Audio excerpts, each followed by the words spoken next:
আসসালামু আলাইকুম বন্ধুরা, আজ আমি আপনাদের এমন এক ঐতিহাসিক ও রহস্যময় জায়গায় নিয়ে যাব যার গল্প শুনলে আপনারা অবাক হয়ে যাবেন। সুপ্রিয় বন্ধুগণ, ঈদের ছুটিতে আজকে আমরা চলে এসেছি ইউনেস্কোর ওয়ার্ল্ড হেরিটেজ সাইট বাগেরহাটে। এই বাগেরহাটে অবস্থিত প্রাচীন ঐতিহ্যের নিদর্শন ষাট গম্বুজ মসজিদ। হ্যাঁ বন্ধুগণ, আজকে আপনাদের সামনে উপস্থাপন করতে যাচ্ছি বাংলাদেশের 3টি বিশ্ব ঐতিহ্যবাহী স্থানের একটি ষাট গম্বুজ মসজিদ। শুধু বাংলাদেশ নয়, সারা বিশ্বেই এর খ্যাতি রয়েছে।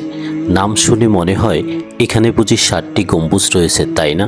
কিন্তু আসলে এখানে গম্বুজের সংখ্যা আরও বেশি। কারো মতে 77টা, আবার কারো মতে 81টা। তাহলে এর নাম 60 গম্বুজ হলো কেন জানেন? এ নিয়ে তো কত রকমের গল্প রয়েছে আর রহস্য। কথিত আছে 600 বছর আগে এটি নির্মাণ করেছিলেন সুন্দরবনের গভর্নর খান জাহান আলী।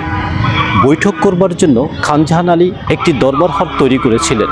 সেটি পরবর্তীতে ষাট গম্বুজ মসজিদ হিসেবে পরিচিতি লাভ করে।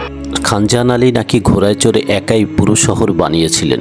শুধু একটি মসজিদ নয়, তিনি নাকি 360টি পুকুর আর 360টি মসজিদ তৈরি করেছিলেন। এই খান জাহান আলী ছিলেন এক মহান ব্যক্তি। 15 শতাব্দীর মাঝামাঝি সময়ের একজন তুর্কি সেনাপতি এবং একজন সম্মানিত সুধী সাধক। তাকে বলা হয় দক্ষিণবঙ্গে ইসলামের একজন অগ্রদূত। মসজিদের নাম নিয়ে লোকমুখে অনেক কথা প্রচলিত আছে। কেউ বলেন মসজিদের ভেতরে 60টি পিলার আছে, তাই এর নাম 60 গম্বুজ।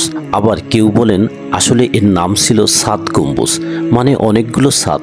সেই 7 নাকি কালের বিবর্তনে 60 হয়ে গেছে। কোনটা সত্যি, আজও তা এক রহস্য। সুপ্রিয় দর্শক, এখন যে অংশটি দেখছেন এটি হলো মূলত মসজিদের পিছনের অংশ। এই মসজিদটি বহু বছর ধরে এবং প্রচুর অর্থ ব্যয় করে নির্মাণ করা হয়েছিল। পাথরগুলো আনা হয়েছিল রাজমহল থেকে। এই 60 গম্বুজ মসজিদের নির্মাণ কাজ শুরু হয়েছিল 1442 সালে এবং শেষ হয়েছিল 1459 সালে। মজার ব্যাপার হলো ওই বছরই খান জাহান আলীর মৃত্যু হয়। মসজিদটি তৈরি করার সময় দিল্লির স্থাপত্য শৈলী এবং বাংলার নিজস্ব স্থাপত্যের একটা সুন্দর সংমিশ্রণ দেখা যায়। এখানকার দেয়ালগুলো অনেক পুরো আর একটু বাঁকানো, আর ছাদের উপরে কুঁড়ে ঘরের মতো নকশাটা, যাকে স্থানীয় ভাষায় বলে চৌচালা। এটাও কিন্তু আমাদের বাংলার নিজস্ব স্থাপত্যের একটা দারুণ উদাহরণ। আর মসজিদটি পুরোটা তৈরি হয়েছে পোড়া ইট দিয়ে, যা এই অঞ্চলের একটি সাধারণ উপাদান। এবার চলুন বন্ধুরা মসজিদের ভেতরে যাই। ভেতরে ঢুকি দেখলাম বিশাল একটা হলঘর। এই হলঘরের ছাদটাকে ধরে রেখেছে মোট 60টা পিলার। আর সম্ভবত এই 60টা পিলারের জন্যই মসজিদটার নাম হয়েছিল 60 পিলারের মসজিদ, যা পরে 60 গম্বুজ নামে পরিচিতি পায়। মসজিদের ভেতরে 60টা লম্বা সারি আর 11টা খিলান আছে। মাঝখানের সারির গম্বুজগুলো একটু অন্যরকম, যা দেখতে একদম বাংলার ঘরের মতো। মাঝখানের মেহরাবটা একটু বড়, আর এটা পাথর দিয়ে তৈরি। আর পুরো মসজিদের দেয়াল জুড়ে রয়েছে পোড়ামাটির অসাধারণ কারুকার্য, যা দেখলে চোখ জুড়িয়ে যায়। এই মসজিদটি শুধু একটা উপাসনালয় ছিল না, এটা ছিল খান জাহান আলীর সময়কার খলিফাতাবাদ শহরের ইসলামিক জীবনযাত্রার কেন্দ্র। এখানে মানুষজন নামাজ পড়া ছাড়াও ধর্মীয় শিক্ষা নিতেন এবং বিভিন্ন গুরুত্বপূর্ণ আলোচনা ও সভা হতো। বোঝাই যাচ্ছে এটি ওই সময়ে কতটা গুরুত্বপূর্ণ ছিল। 1985 সালে ইউনেস্কো এই মসজিদকে বিশ্ব ঐতিহ্যবাহী স্থান হিসেবে ঘোষণা করেছে। মসজিদের পিছনে অনেক সুন্দর এবং বিশাল একটি পুকুর আছে, যার নাম ঘোড়াদিঘি। লোকমুখে শোনা যায় খান জাহান আলী নাকি ঘোড়ায় চড়ে এই দিঘির মাপ নিয়েছিলেন, তাই এর নাম হয়েছে ঘোড়াদিঘি। পুকুরের চারপাশে প্রচুর সবুজ গাছ রয়েছে। পুকুরের মধ্যে স্বচ্ছ পানি, সবুজ প্রাকৃতিক সৌন্দর্য আর স্বচ্ছ পানির সংমিশ্রণে এখানে এক দারুণ পরিবেশের সৃষ্টি হয়েছে। মেইন গেট থেকে ঢুকে বাঁ পাশের পরিবেশটি দেখুন কত সুন্দর। প্রাকৃতিক গাছ দিয়ে তৈরি করা গেট পেরিয়ে সামনে যেতেই রাস্তার দুপাশে সূর্যমুখী ফুলের বাগান। এই বাগানের মধ্য থেকে 60 গম্বুজ মসজিদটি দেখতে কেমন লাগে দেখুন তো। মেইন গেটের ডান পাশে রয়েছে একটি জাদুঘর। জাদুঘরের সামনের পরিবেশটিও অনেক সুন্দর। এবার চলুন জাদুঘরের ভেতরে প্রবেশ করি। ভেতরে ঢুকতেই চোখে পড়বে এখানকার পুরনো দিনের নানান নিদর্শন। বাগেরহাটের ইতিহাস, সংস্কৃতি আর ঐতিহ্য এখানে খুব সুন্দরভাবে তুলে ধরা হয়েছে। কাচের বাক্সে রাখা কিছু প্রাচীন মুদ্রা, এগুলো কত পুরাতন দেখুন তো। দেখলে মনে হয় যেন আমরা সেই সময়ের একেবারে কাছে চলে গেছি। পোড়ামাটির কাজগুলো দেখুন, কি অসাধারণ কারুকার্য। সেই সময়ের শিল্পীরা কত নিপুণ হাতে এগুলো তৈরি করতেন। এই নকশাগুলোর মধ্যে লুকিয়ে আছে সেই যুগের মানুষের জীবনযাত্রা আর সংস্কৃতির প্রতিচ্ছবি। এখানে রয়েছে সেই সময়ের মানুষের ব্যবহার করার নানান জিনিসপত্র। এগুলো দেখলে বোঝা যায় তারা কেমন জীবনযাপন করতেন।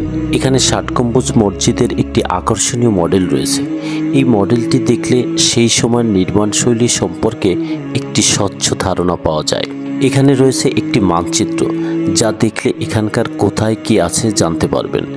বিশাল এক কুমিরের মডেল দেখতে পাচ্ছেন, যেটি কাচের মধ্যে সংরক্ষিত আছে। এখন দেখতে পাচ্ছেন খানজাহান আলীর বসত ভিটার কিছু ছবি, যে ছবিগুলো দেখলে সেই সময়ের নির্মাণশৈলী সম্পর্কে একটি ধারণা পাওয়া যায়। এই জাদুঘরে সেই সময়ের অনেক মূল্যবান তথ্য ও নিদর্শন রয়েছে, যা আমাদের ইতিহাস জানতে অনেক সাহায্য করে। এবার আমরা জাদুঘর থেকে বেরিয়ে আবার মসজিদের সামনে আসলাম। চোখে পড়ল প্রাচীন দুটো গাছ। প্রিয় বন্ধুগণ, মসজিদের সামনে প্রাচীন এই যে গাছটি দেখছেন, এটি কালের সাক্ষী হয়ে দাঁড়িয়ে আছে। মসজিদের গেটে ৬০ গম্বুজ মসজিদের মৌলিক বৈশিষ্ট্য সম্বলিত কিছু তথ্য দেওয়া আছে, যা আপনাদের সুবিধার্থে আমি স্ক্রিনে দিয়ে রেখেছি। আমরা খুলনা শহরের ময়লাপোতা মোড় থেকে গাড়ি নিয়ে রওনা হয়ে মাত্র ৪০ মিনিটে পৌঁছে গেলাম ৬০ মসজিদ এলাকায়। এখানে এন্ট্রি ফি ৩০ টাকা। মাধ্যমিক ও উচ্চ মাধ্যমিক স্তরের শিক্ষার্থীদের জন্য ১০ টাকা। প্রাথমিক স্তরের শিক্ষার্থীদের বিনামূল্যে প্রবেশের সুযোগ রয়েছে। সার্কভুক্ত দেশসমূহের পর্যটকদের জন্য এন্ট্রি ফি ২০০ টাকা। নন সার্কভুক্ত বিদেশি পর্যটকদের জন্য এন্ট্রি ফি ৫০০ টাকা। গ্রীষ্মকালে সকাল ১০টা থেকে সন্ধ্যা ৬টা পর্যন্ত এবং শীতকালে সকাল ৯টা থেকে বিকাল ৫টা পর্যন্ত শিক্ষার্থীদের জন্য খোলা থাকে। দুপুর ১টা থেকে ১টা ৩০ মিনিট পর্যন্ত বিরতি থাকে। সাপ্তাহিক ছুটি রবিবার। প্রিয় বন্ধুগণ, এরকম একটি ছুটির দিনে আপনি আপনার ফ্যামিলি সহ ঘুরতে আসলে আপনার বাচ্চারা ইতিহাস ঐতিহ্য সম্পর্কে জানার সুযোগ পাবে। তাই আপনার সুবিধামতো সময় ৬০ গম্বুজ মসজিদ ঘুরতে আসার আমন্ত্রণ জানিয়ে বিদায় নিচ্ছি। আল্লাহ হাফেজ।